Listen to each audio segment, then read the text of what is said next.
In Houston, authorities are still trying to figure out how two men died in a bizarre crash involving a Tesla.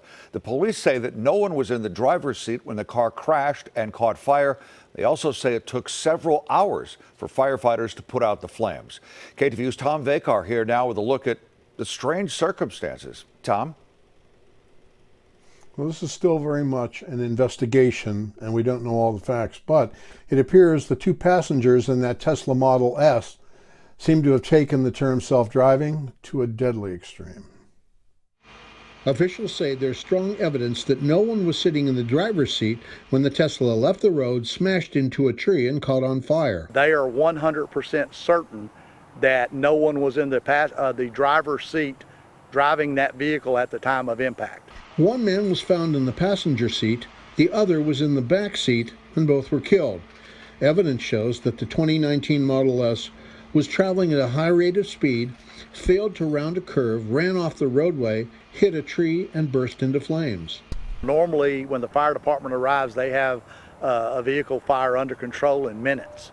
But this went on for close to 4 hours. Over 30,000 gallons of water was used. Tesla repeatedly warns that its autopilot system requires that the real pilot, the driver, be in the driver's seat at the controls. The technology is definitely not there. Duke University electrical, mechanical, and computer engineer and former Navy fighter pilot, Professor Missy Cummings, is an expert in so-called autonomous vehicles. Calling a system full self-driving or calling a system autopilot is lulling people into a false sense of security. I don't care how many warnings you have on the car. Even as major safety investigations were only beginning, Tesla CEO Elon Musk tweeted that the fatal car's autopilot was not engaged. There are lots of YouTube videos of people doing exactly this. I mean, you can go on YouTube right now and see people riding in the back seat, riding in a passenger seat. Over the more than a decade I've covered self-driving technology, the warnings and timetables have always been clear. The ones that are on the market right now are designed for continuous supervision by the driver.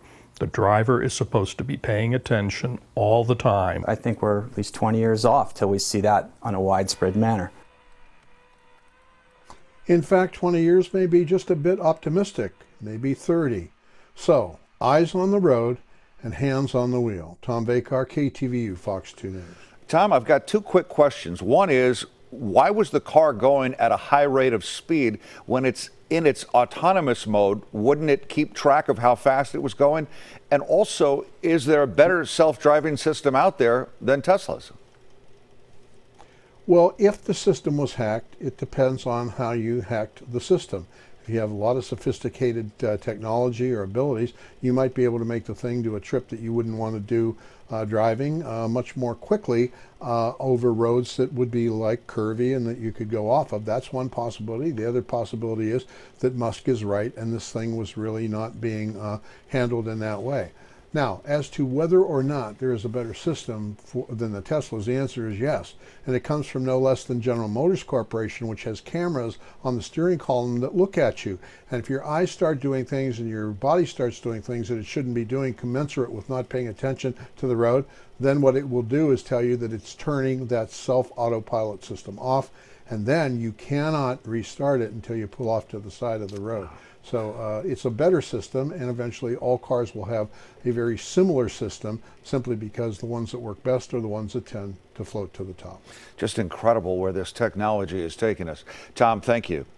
Yep.